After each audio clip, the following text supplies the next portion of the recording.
padre sobre sus enemigos, te maldiga. Que la santa y eterna Madre de Dios, la Virgen de Guadalupe, a la que tomaste con engaños como estandarte, te maldiga.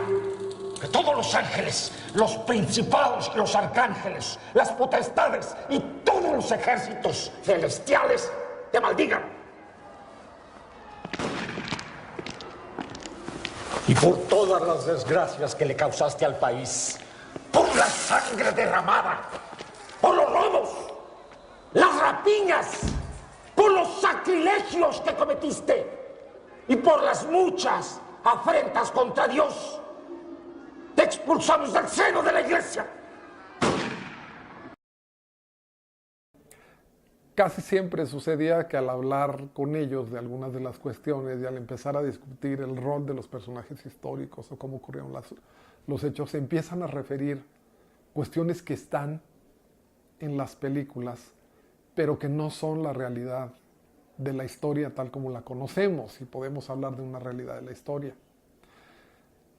Entonces, a partir de eso, más que satanizar el asunto de que vean la historia tal como se representa en los medios de comunicación, a mí se me ocurrió que la estrategia podía ser, bueno, que la vean y a partir de eso que se pueda discutir, ¿no? Si te planteo uno de los ejemplos, por ejemplo, la independencia y la película El Padre Morelos.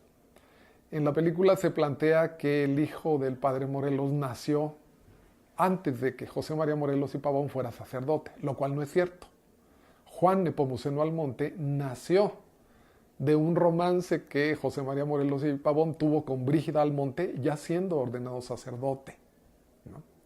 La película tiene la intencionalidad de cubrir algo que en 1942 se considera escabroso. Y en la película uno de los personajes se asombra de saber que Morelos tiene un hijo y dice, ¿es hijo del padre Morelos? Y una de las sirvientas rápidamente contesta y dice, sí, pero nació antes de que el padre Morelos fuera cura. Y no es cierto. Eso no es cierto. Estos falseamientos de la historia ocurrían mucho, sobre todo en el cine de los años 30, de los 40, todavía de los años 50. La constatación es que los alumnos de nuestras carreras y en general la gente sabe más de la historia por lo que ve en los medios de comunicación que por lo que ha aprendido en los procesos formales de educación, desde la primaria, la secundaria y el bachillerato. Por una parte porque la historia se suele enseñar de manera muy horrible y por otra parte porque los medios de comunicación resultan atrayentes. Le permiten al alumno o a la persona ver al personaje histórico del que alguien le habló, le permite verlo personificado, caracterizado por un actor, y eso puede resultar atrayente. Entonces, cuando yo me di cuenta en mis cursos de que los alumnos suelen hablar de la historia en función de lo que ven en los medios, no de lo que leyeron, lo que se me ocurrió es que entonces, bueno, vale la pena poner películas de temas históricos o películas de cualquier tema que traten con cuestiones sociales, problemas humanos, y discutir cómo está planteado el asunto. Porque si lo satanizamos no ganamos mucho.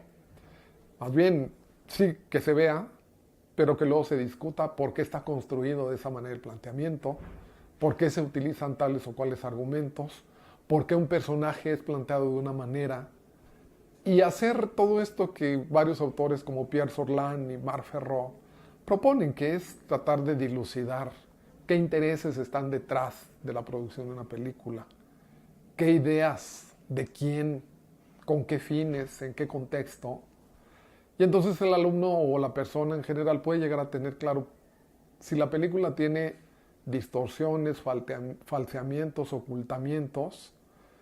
Los tiene claros, pero también tiene claro por qué ocurrieron si la película se analiza en función de todas estas cuestiones. Yo siempre dejo muy claro que ninguna película puede ser el sustituto de una clase y ninguna película puede ser el sustituto de ninguna lectura.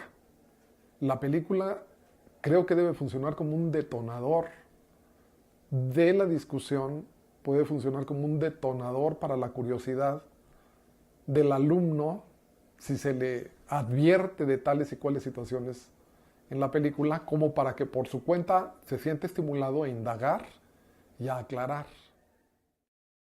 Doña Perfecta es un caso que a mí me ocurrió siendo estudiante, siendo tesista, que yo no la conocía y vi la película. Y vi la película y me impactó mucho el planteamiento de esta mujer tan farsante, tan malévola, tan hipócrita, en un contexto de muy acendrado conservadurismo, tal como está planteada la película en México, en alguna región del Bajío, en el último tercio del siglo XIX, en el contexto de la Reforma, etcétera, etcétera. Muy probablemente me llegó emocionalmente por mi experiencia en mi vida en Durango, un estado muy conservador, con organizaciones muy afines como las Damas de la Acción Católica, muy conservadoras, y lo que eso había significado para mi familia. Entonces, cuando vi la película Doña Perfecta me impactó tanto que sentí que veía una parte de la historia familiar mía y me dio curiosidad ir a leer la novela. A partir de esa experiencia personal se me ocurrió hacer el mismo experimento con mis estudiantes de la asignatura de Historia y Procesos de Comunicación 1, donde nos toca ver el periodo de las leyes de reforma, la guerra de reforma, la intervención francesa, y me doy cuenta de que ocurre lo mismo. Es una película que la ven y les pega emocionalmente mucho el planteamiento de esta mujer tan malévola, tan hipócrita, tan llena de intereses que son políticos y religiosos. No sé a quién culpar, si a Juan o a ti, pero le han mandado a Cayetano cuanto libro pidió. Claro que él es muy libre de leer lo que quiera, pero yo no puedo permitir que entren a mi casa estas iniquidades. Lutero y la revolución reformista de la Iglesia Católica. El culto de la razón y del ser supremo. En mi casa, nunca. En esto sí que soy intransigente. Luchar toda mi vida porque en esta casa se viva siempre bajo el temor de Dios. Bueno, vamos a comer. Cuando se trata de ver una película con fines de análisis, de crítica, de interpretación en términos de un contexto y todo, hay que verla la primera vez como el espectador común y corriente o normal que va y ve una película y bueno, se entretiene, se emociona, se involucra, y una segunda revisión de la película sí permite estar más atento a los detalles de planteamiento en el argumento, en la construcción de los personajes. Incluso yo llego a hacer a veces una tercera revisión de la película con la finalidad incluso de escribir, de transcribir diálogos que me parecen significativos. Creo que esa es una buena estrategia cuando se trata de fines de enseñanza utilizando el cine como recurso o de investigación utilizando el cine como fuente. En muchos filmes encontramos planteamientos serios de la condición humana como el poder, el autoritarismo, cuestiones relacionadas con conflictos de género, problemas de identidad, etcétera, etcétera.